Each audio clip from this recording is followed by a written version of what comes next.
The relentless beep of the heart monitor was the first sound that greeted me as my eyes fluttered open. The room was a blur of white and beeping machines, with a distant chatter of voices somewhere outside my door.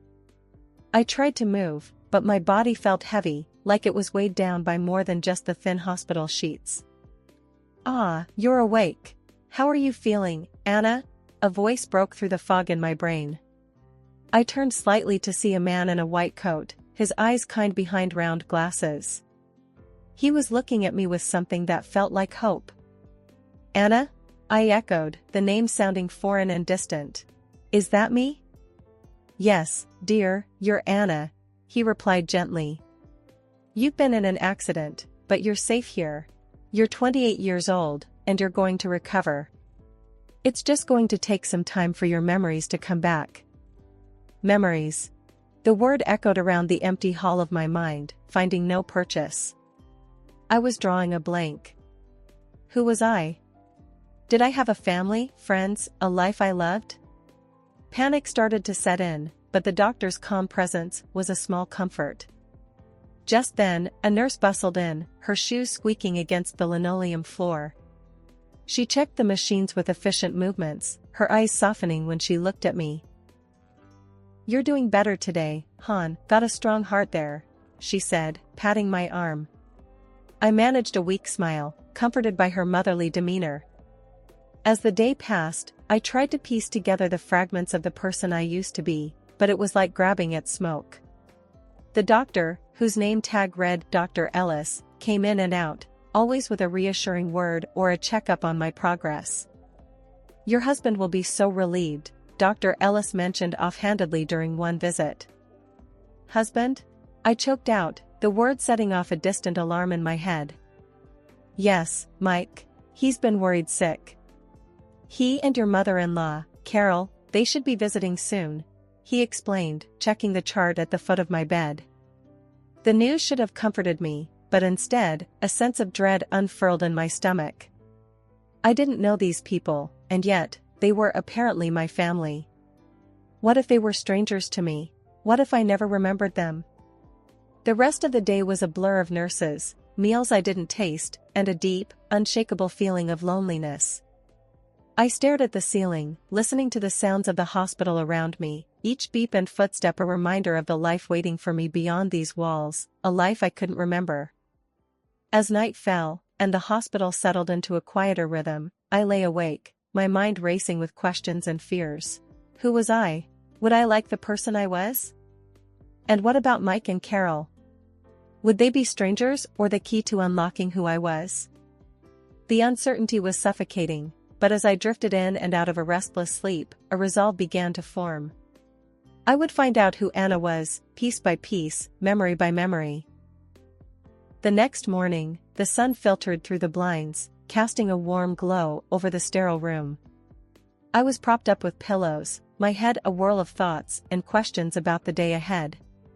That's when the door creaked open, and two people walked in, their eyes locked on me with a mix of concern and something else I couldn't quite place. The man was tall, with a nervous smile. Next to him was an older woman, her hair a soft shade of gray, and her eyes warm but cautious. They both paused at the foot of my bed, as if unsure how to start. "Anna, darling, it's me, Mike, your husband," the man said, his voice shaking slightly. The woman next to him reached out and squeezed his hand, offering a silent support. "And I'm Carol, your mother-in-law. We've been so worried about you," the older woman added, her voice gentle. I stared at them, trying to find a shred of recognition, but there was nothing.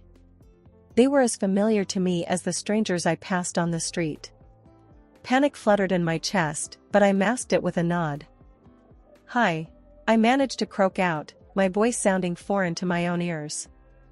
"I don't remember you, but the doctors say that's normal."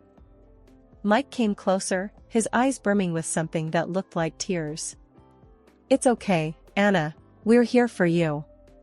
Whatever you need, we'll help you remember." Carol nodded, adding, "We brought some photos and things from home, thought they might help jog your memory." They handed me a small stack of photographs, the edges worn and the colors faded. I flipped through them, seeing images of a woman who looked like me, smiling next to Mike and Carol in various settings. But no matter how hard I stared, the memories wouldn't come. As I set the photos down, Mike reached out, his hand hovering over mine. "It's a lot, I know. But we're family. We'll get through this together." I nodded, feeling overwhelmed but trying to hold on to the sliver of hope they offered. Carol pulled up a chair and started talking about the past, her words painting a picture of happy family gatherings, holidays, and shared laughter. "And remember the time we went to the lake house?" she chuckled, looking at Mike for confirmation. "You tried to fish and ended up falling in." Mike laughed along, but I couldn't share in their mirth. It was like they were talking about someone else's life, not mine. The visit stretched on, with them sharing stories and trying to coax memories from the depths of my mind. But as they talked, I couldn't shake a growing sense of unease. Their words were kind, but their eyes held a tension I couldn't understand. Finally, after what felt like hours, they stood to leave. "We'll come back tomorrow, okay? Try to rest," Mike said, squeezing my hand lightly. Carol leaned in, her perfume a faint mix of lavender and something sweet, and kissed my forehead. "You're strong, Anna. You'll remember in time." They left, and I was alone again, the photos and their words swirling around me like leaves in the wind. I lay back against the pillows, trying to piece together the puzzle of my life. But the more I thought about it, the more the edges seemed to fray and slip through my fingers. I realized then that this journey wasn't going to be easy. There would be no magical moment of clarity, no sudden flood of memories. It would be a slow, painstaking process of rebuilding, of learning who I was from the strangers who claimed to love me. The day I left the hospital, the sun was high and bright, but my stomach churned with a storm of nerves. Mike had come to fetch me, his car purring softly outside as he helped me into the passenger seat. The drive was quiet, too quiet, with only the occasional attempt at conversation.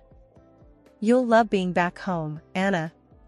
It's where you belong," Mike said, glancing over with a forced smile. I just nodded, my gaze fixed on the passing scenery, a blur of colors and shapes that meant nothing to me. When we pulled up to the house, it was nothing like I'd imagined. It was an average suburban home, with a neatly trimmed lawn and a welcoming porch. Carol was there, standing at the door with a smile plastered on her face. "Welcome home, dear," she said as she embraced me, a bit too tightly. "I've made your favorite for lunch. I hope it helps bring something back." The inside of the house was neat and tidy, with pictures and knickknacks lining the shelves. It looked lived in, comfortable, but to me, it was as foreign as a museum exhibit. As I sat at the kitchen table, Carol bustled around, setting down a plate of food in front of me. It smelled good, but I had no idea if it was really my favorite or not. Mike sat opposite me, watching me with an intensity that made me squirm. "Go on, try it. Maybe it'll spark a memory," he urged. I took a bite, the flavor's nice, but unfamiliar. "It's good," I said, trying to sound appreciative, but my voice faltered. Carol sat down next to me, her smile unwavering.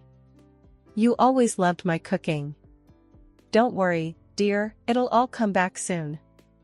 But as the days passed, that soon felt increasingly out of reach. I spent my time wandering from room to room, touching objects, and flipping through books, hoping for something, anything, to click. But it was like walking through someone else's life. Mike and Carol were constantly around, their presence suffocating. They'd whisper in corners, casting me glances when they thought I wasn't looking. Their attempts at normalcy felt strained, their laughter a bit too loud, their stories a bit too perfect. One evening, I confronted Mike about it. "Why are you both always whispering? If there's something I should know, just tell me." He looked taken aback, then composed himself quickly. "We're just worried about you, Anna. We don't want to stress you with our concerns." But the whispers continued, and the tension grew. I felt trapped in a house full of secrets, playing a role in a life I didn't remember. Each day blended into the next, a monotonous cycle of meals and forced conversations, with nights spent staring at the ceiling, wondering who I was. I tried to express my frustration to Carol one day, but she just patted my hand and told me to be patient. "Your memory is a delicate thing, dear. We mustn't rush it." But I wasn't concerned about rushing my memory. I was concerned about the creeping feeling of dread that settled in my bones, the sense that something was very wrong in this seemingly perfect household. As I lay in bed that night, the house quiet around me, I realized I needed to do something. I couldn't continue living in the shadows of a life I didn't remember. I needed to find out the truth, to understand why my gut screamed warnings at me every time Mike smiled or Carol laughed. With that thought, a spark of determination lit within me. I would start digging, start questioning. I would find out what was really going on in this not-so-sweet home. And maybe, just maybe, I'd find myself along the way. The decision to get a new phone was a small step towards normalcy, or so I thought. Carol insisted on accompanying me, her concern etched into every furrow of her brow. The drive to the store was quiet, punctuated only by her occasional attempts at small talk. As we walked through the electronic store's sliding doors, the buzz of gadgets and murmured conversations felt strangely comforting. Carol hovered close, her eyes scanning the shelves as I examined the latest phones. After settling on a model that seemed user-friendly, I handed it to the salesperson. "This one, please," I said, trying to sound more confident than I felt. Carol smiled approvingly, her hand resting lightly on my back. "Good choice, dear. Let's get this set up for you." As the salesperson busied himself with the phone, a familiar voice pierced through the hum of the store, halting me in my tracks. "Anna? Anna, is that really you?" I turned to see a woman, her face a mix of shock and relief. Do I know you?" I stammered, her name dancing just out of reach. "It's me, Lydia, from the gym, remember? We took those yoga classes together," she exclaimed, her eyes searching mine for recognition. Lydia. The name clicked into place, an anchor in the storm of forgotten memories. "Lydia, yes, I remember you." Carol's grip on my arm tightened, her smile faltering. "Anna, we really should be going. You need your rest." But Lydia was insistent. "Wait, Anna, it's been so long since I've seen you. Are you okay? I heard about the accident." I nodded, glancing at Carol's increasingly anxious face. "I'm getting there. Just trying to piece things back together." Lydia leaned in closer, her voice dropping to a whisper. "Be careful, Anna. There's something not right. Don't trust them, not your husband, not your mother-in-law." Her words sent a chill down my spine, a warning that resonated with an instinctual fear. "Thank you, Lydia. I'll keep that in mind." Carol was pulling me away now, her usual calm demeanor cracked with urgency. "Come now, Anna, let's get you home." After the unsettling encounter with Lydia, my mind was a whirlpool of confusion and fear. The need for answers gnawed at me, pushing me to seek out the only person who might have some, my doctor. I scheduled an appointment, the questions burning in my throat. Sitting in the sterile, quiet office, I faced Dr. Ellis, his familiar, kind eyes watching me closely. "Doctor, why can I remember Lydia, a friend, but not Mike or Carol? Why are some memories clear, but not others?" He adjusted his glasses, a sigh escaping him. It's not uncommon in cases of traumatic amnesia for the subconscious to protect itself by blocking out particularly painful or stressful memories. It's possible that your mind is shielding you from memories associated with your husband and mother-in-law because they're tied to unpleasant emotions or events. His words sent a chill down my spine. Unpleasant memories? What could be so bad that my own mind refused to remember? I thanked him, my mind set. I needed to uncover the truth, to dig into the past my mind was so desperate to keep hidden. Returning home, I went straight to my room, my heart set on a mission. My laptop sat on the desk, a gateway to the answers I sought. Surprisingly, as I opened it, my fingers danced over the keys, entering the password as if they had a mind of their own. It was a small victory, but it fueled my resolve. I started sifting through files and documents, my attention caught by a folder labeled Personal. Clicking it open, I found photos of myself, my friends, places I'd traveled to, but not a single one with Mike or Carol. How could that be? Weren't we a family? Digging deeper, I found more documents related to property ownership and bank accounts. My eyes widened as I realized the extent of my wealth. Several properties and a bank balance that read $3 million. I was rich, an heiress, and until this moment, utterly unaware. The discovery was staggering. Why hadn't Mike or Carol mentioned this? Why was there no photo evidence of our supposed happy life together? Doubts and suspicions swirled in my mind, forming a dark cloud of betrayal and deceit. Sitting back, I felt overwhelmed, the weight of my findings pressing down on me. I needed time to process this information, to plan my next steps. But one thing was clear, I couldn't confront them yet, not when I was still piecing together the reality of my life. The night stretched on as I lay in bed, the documents and photos spread out around me, a silent testimony to a life of luxury and lies. My inheritance, my history, all hidden from me, but no longer. I was going to get to the bottom of this, to reclaim my life and my identity. And as the first light of dawn crept into the room, a new day began, bringing with it a renewed sense of purpose and determination. I was Anna, a rich heiress, a woman with a past shrouded in mystery and darkness. But I was also a woman on a quest for truth, and nothing was going to stop me. With every click and scroll through my laptop, the shadows of my past life began to loom larger and more ominous. My heart pounded as I stumbled upon a hidden folder, cleverly concealed within layers of digital clutter. It was labeled simply, Diary. Hesitantly, I opened the folder, revealing an electronic diary that chronicled a history of emotional turbulence and despair. The entries were in my handwriting, or rather, my typing, detailed accounts of bullying and manipulation at the hands of the two people who were supposed to love and protect me, Mike and Carol. My eyes welled up as I read my own words describing incidents of cruelty, moments of fear, and desperate pleas for help that I had no memory of writing. July 10th, Mike threw a plate of spaghetti at me, which was too cold. August 17th, Carol called me a freeloader, a parasite who doesn't belong in their house. The weight of realization was crushing. How could I have lived through this and not remember? How could they look me in the eyes and pretend to care? My mind raced with questions, but I knew I needed to keep going, to uncover the full extent of the betrayal. I closed the diary, my hands trembling, and opened my email. There, among the spam and mundane messages, was an unread email from a private detective. My breath hitched as I read his words, filled with concern over my prolonged silence. He detailed his surveillance of Mike and attached damning evidence of infidelity, photos of my husband with another woman, their intimacy undeniable. But that wasn't all.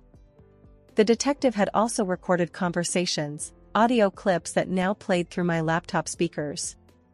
Mike's voice, cold and calculating, discussed plans with Carol to secure my inheritance for themselves. The treachery was laid bare, each word like a knife twisting in my heart. I sat back, the laptop forgotten on the desk, as the reality of my situation crashed over me. The people I lived with, who I was supposed to trust, had been plotting against me, using me for their gain. The life I couldn't remember was one filled with lies and deceit.